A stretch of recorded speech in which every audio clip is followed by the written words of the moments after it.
Comenzamos, como siempre, a predicar la palabra del Señor, después de haber cantado, haber orado, después de haber practicado la obediencia al Señor.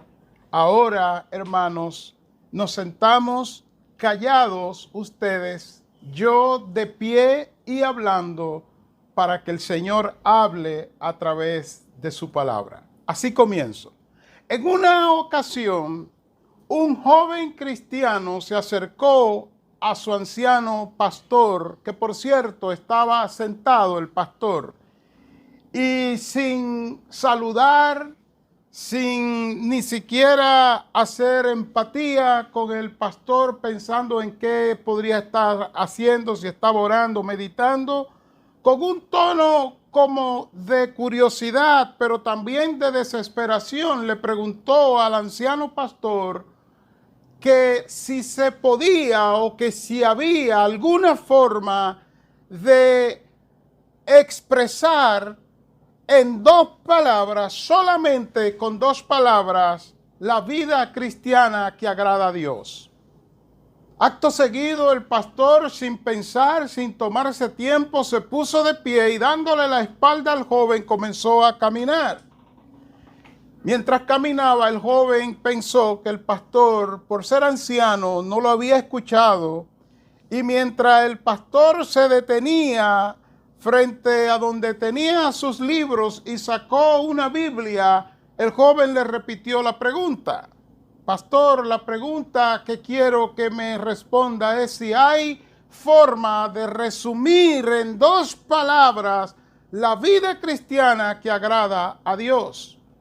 El pastor, una vez más, Biblia abierta, sin mediar palabras, comenzó a leer y le respondió al joven en dos palabras: ¿cómo se puede, de acuerdo a la voluntad de Dios, vivir la vida cristiana que agrada a Dios?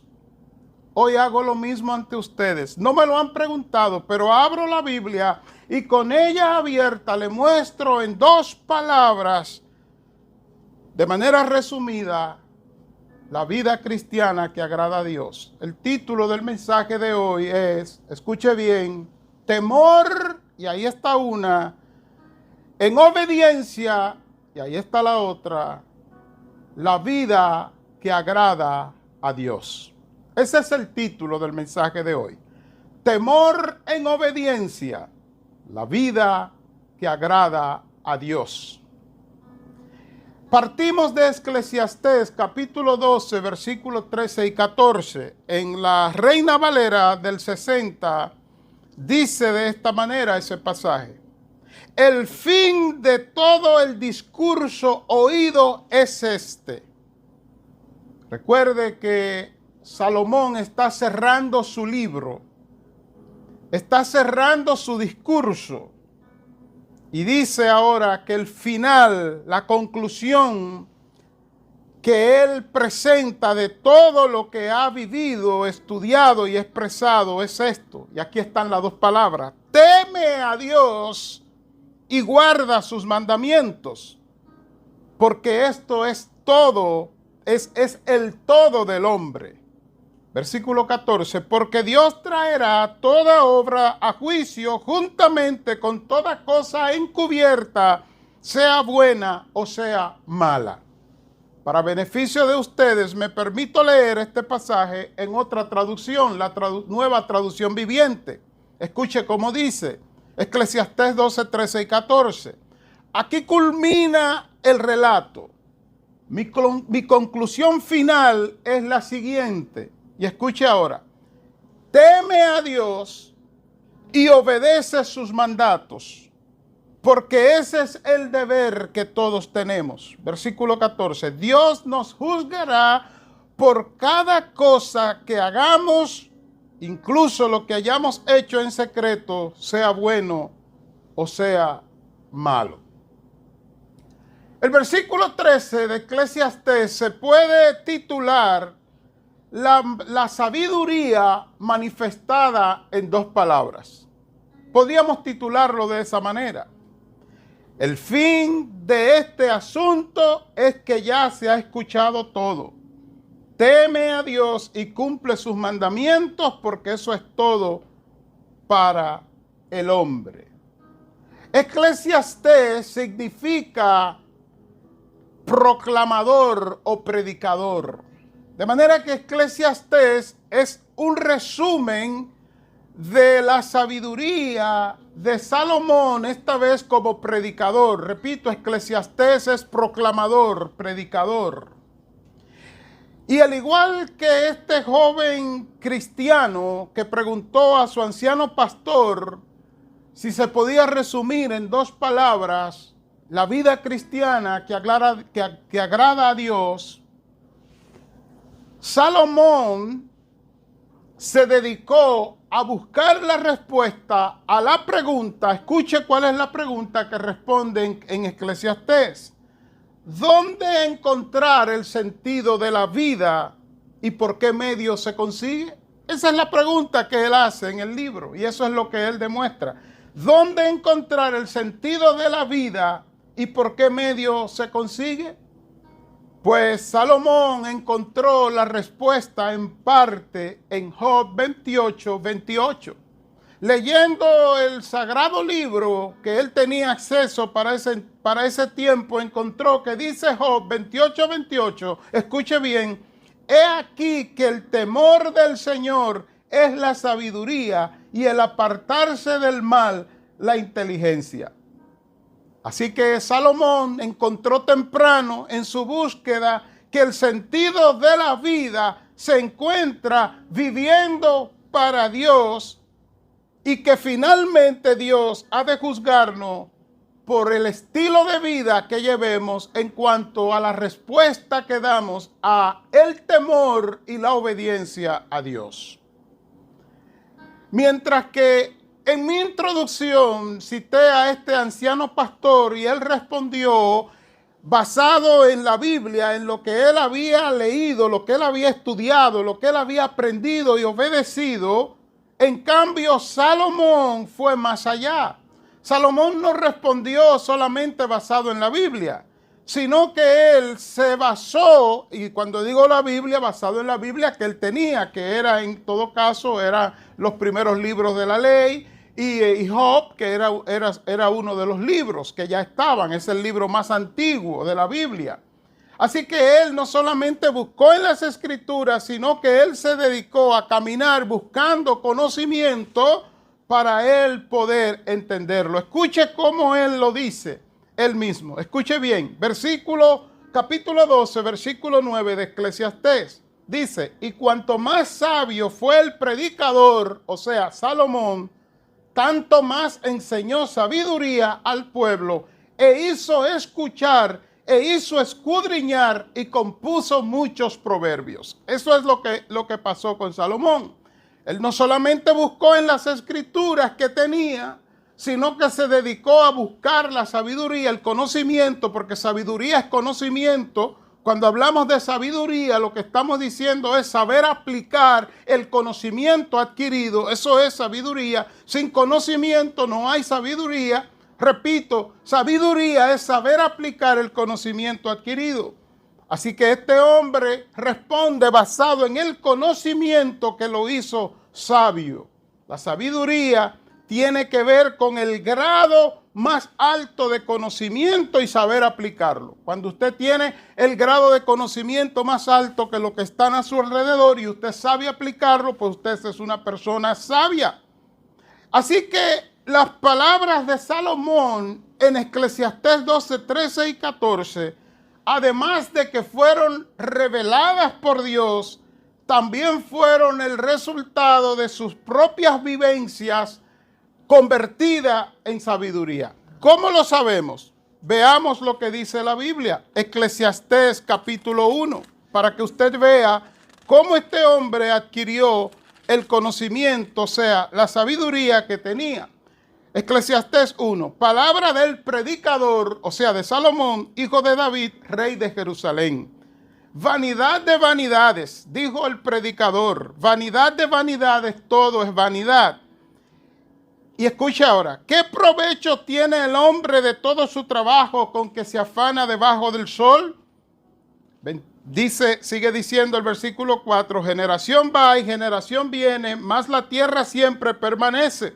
5. Sale el sol y se pone el sol y se apresura a volver al lugar de donde se levanta. 6. El viento tira hacia el sur y rodea al norte, va girando de continuo y sus giros vuelve al viento de nuevo. 7. Los ríos todos van al mar y el mar no se llena. El lugar de donde los ríos vienen, allí vuelven para correr de nuevo. Y dice en el 8, todas las cosas son fatigosas, más de lo que el hombre puede expresar. Nunca se sacia el ojo de ver, ni el oído de oír. ¿Qué es lo que fue? Pregunta él. Lo mismo que será. ¿Qué es lo que ha sido hecho? Lo mismo que se hará. Y nada hay nuevo debajo del sol.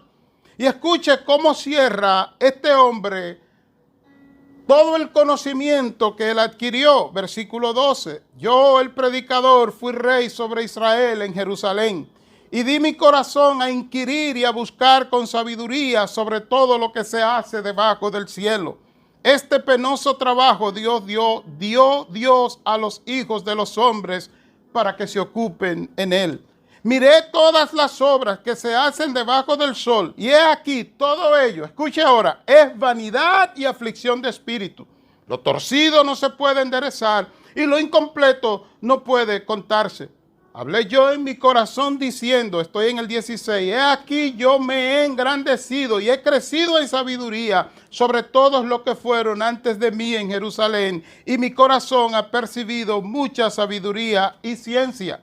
17, y dediqué mi corazón a conocer la sabiduría y también a entender las locuras y los desvaríos. Conocí que aún esto era aflicción de espíritu. Porque en la mucha sabiduría hay mucha molestia, y quien añade ciencia añade dolor.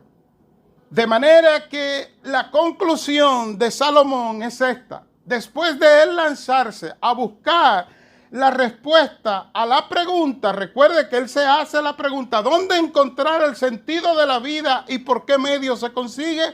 Y él se da cuenta que humanamente hablando todo es vanidad, vanidad de vanidad.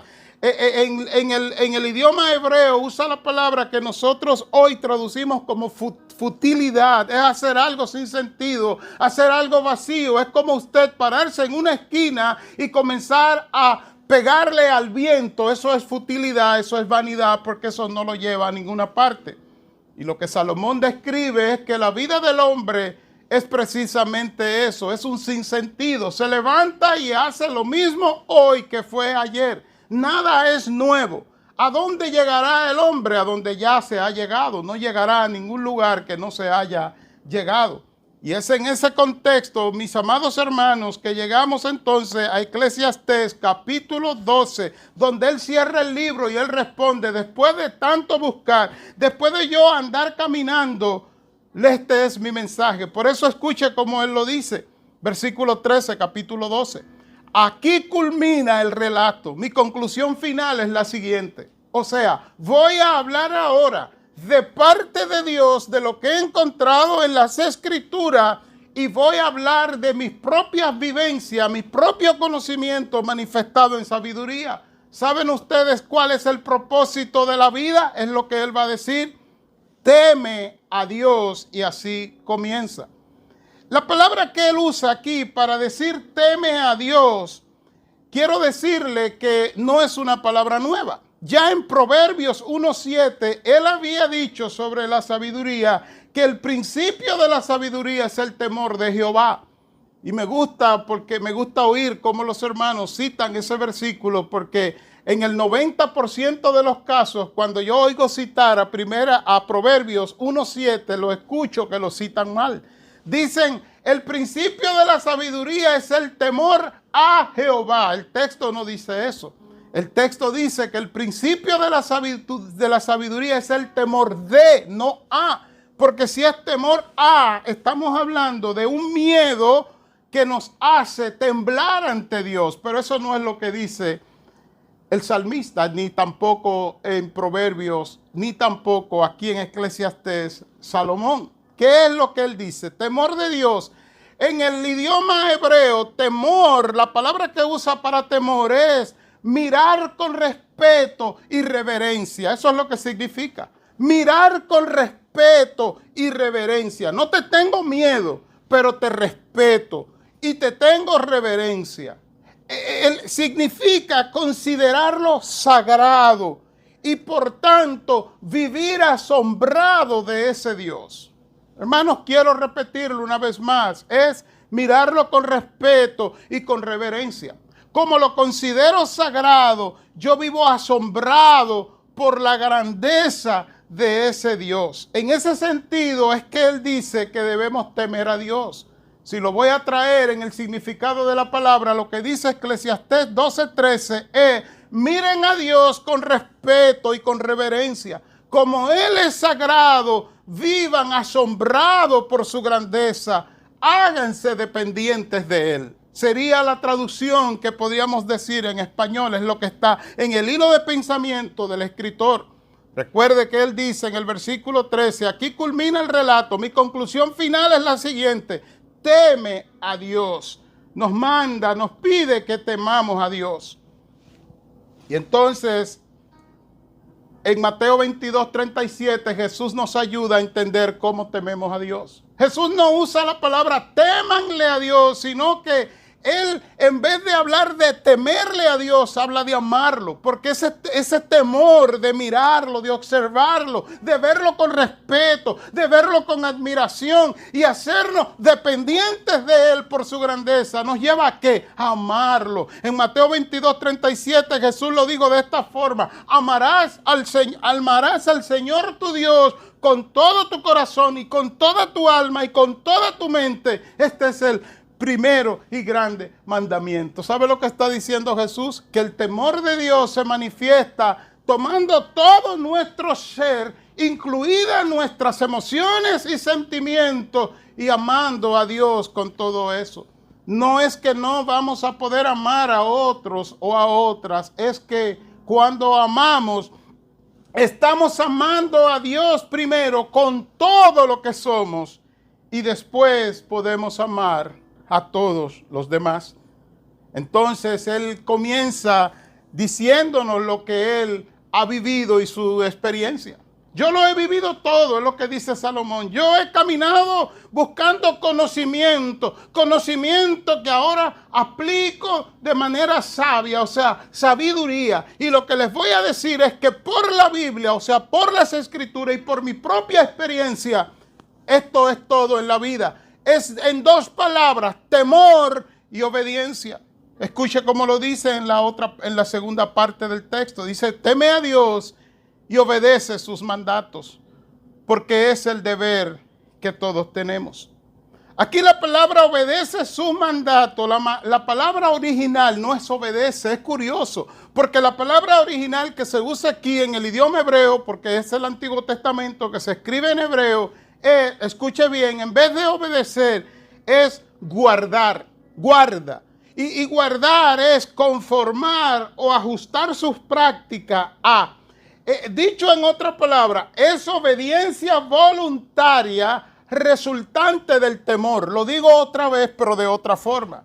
La obediencia de la que habla aquí es guardar los mandamientos de Dios, guardarle obediencia a Dios o darle obediencia a Dios como resultado, escuche bien, de que le hemos temido. O sea, estamos admirados de su grandeza, le estamos respetando. Y entonces cuando le vemos en su magnificencia, en su grandeza, en su excelsidad, o sea, un Dios excelso, ¿qué hacemos?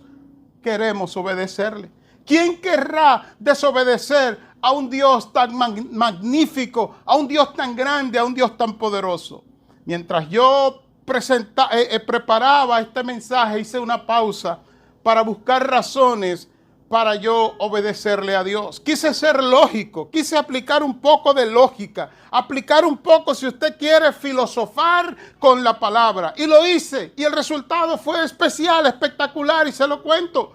Mientras leía y vi que el temor que propone el Salomón aquí, el predicador, es un temor que te lleva a guardar, o sea, a obedecerle a Dios. Entonces yo quise hacer la prueba. ¿Cómo es eso? Y esto fue lo que encontré. En Génesis 3 dice la Biblia que Adán y Eva y toda la humanidad en ellos pecaron, desobedecieron a Dios. se distanciaron de Dios. El resultado que todos estamos destituidos de la gloria de Dios. Pero entonces en esa observancia, de manera temerosa, de manera agradecida, viendo la grandeza de Dios, veo en el pasaje de Génesis 3 que Dios se para ante el hombre, trata de que el hombre confiese, de que el hombre diga qué fue lo que hizo. Génesis 3, 8 y 9, el hombre no hace nada, culpa a Dios, pero encuentro que Dios no dicta una sentencia, sino que antes de dictar una sentencia, en Génesis 3:15, Dios dicta una esperanza para salvación, una esperanza para restauración. Le dice al hombre, habrá enemistad entre ti, o sea, la mujer, entre el descendiente de la serpiente y el descendiente tuyo de la mujer, la raza humana, habrá enemistad. Pero el hijo tuyo, el hijo de la mujer, le aplastará la cabeza a Satanás. Entonces yo pienso y digo, esa fue mi conclusión. Pero un Dios así, un Dios tan magnífico, un Dios tan amoroso, un Dios tan misericordioso, que antes de sentenciarme me dice cómo seré absuelto de la sentencia, merece ser obedecido. Hermano, eso me hizo sentir más gozo al preparar este mensaje, titulado Temor en obediencia a la vida que agrada a Dios.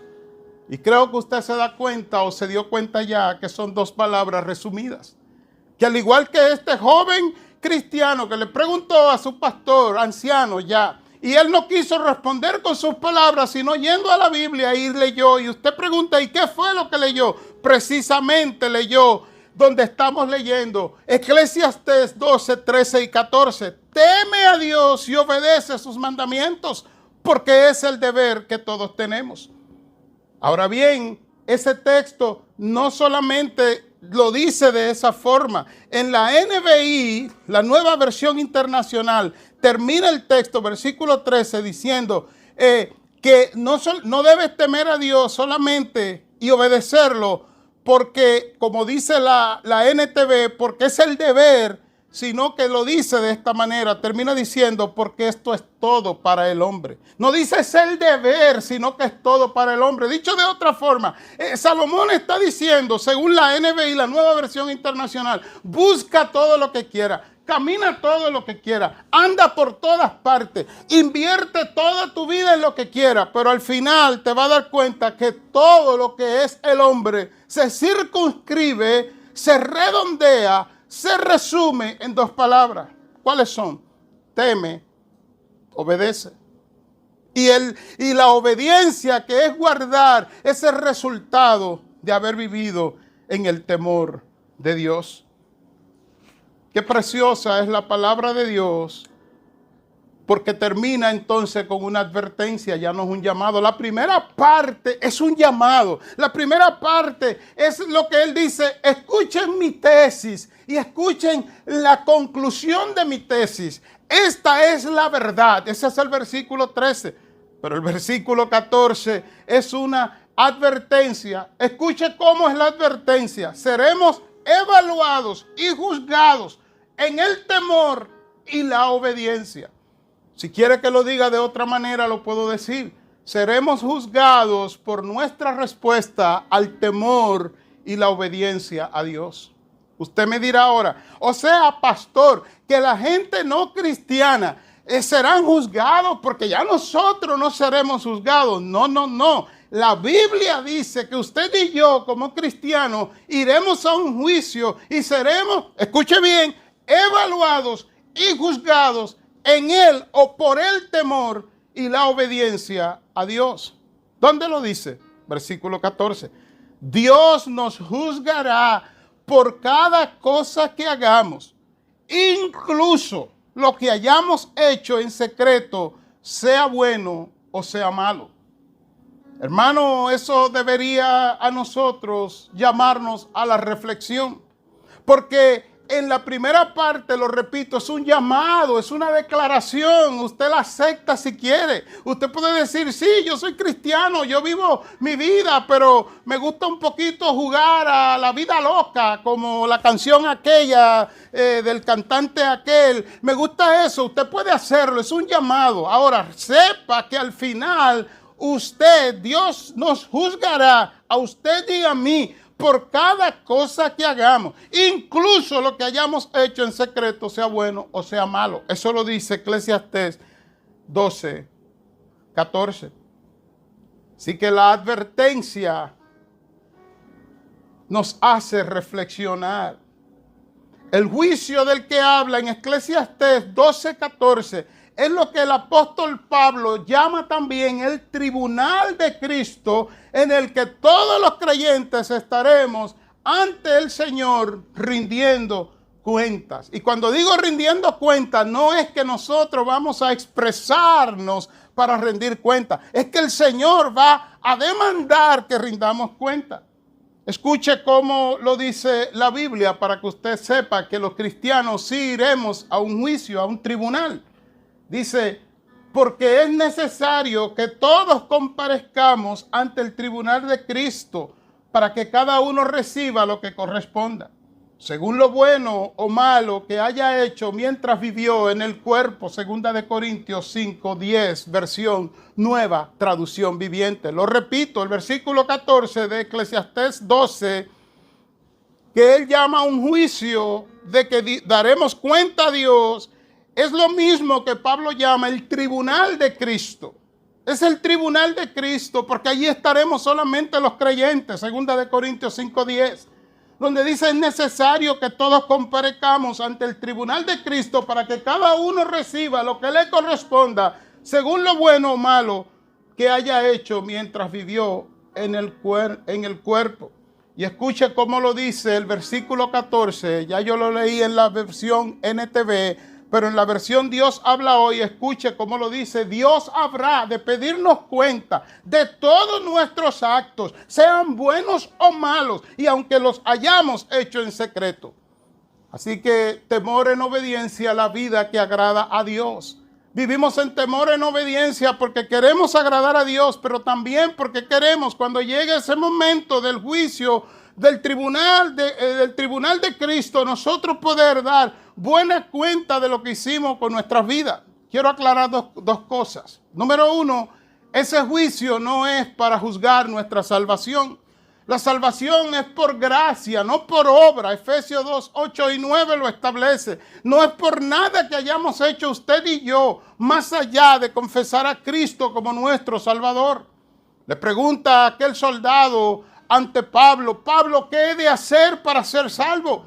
Y Pablo le dice, cree en el Señor Jesucristo y serás salvo tú y tu casa. De manera que la salvación es por creer. No seremos juzgados para ser condenados o para ser evaluados en cuanto a nuestra salvación.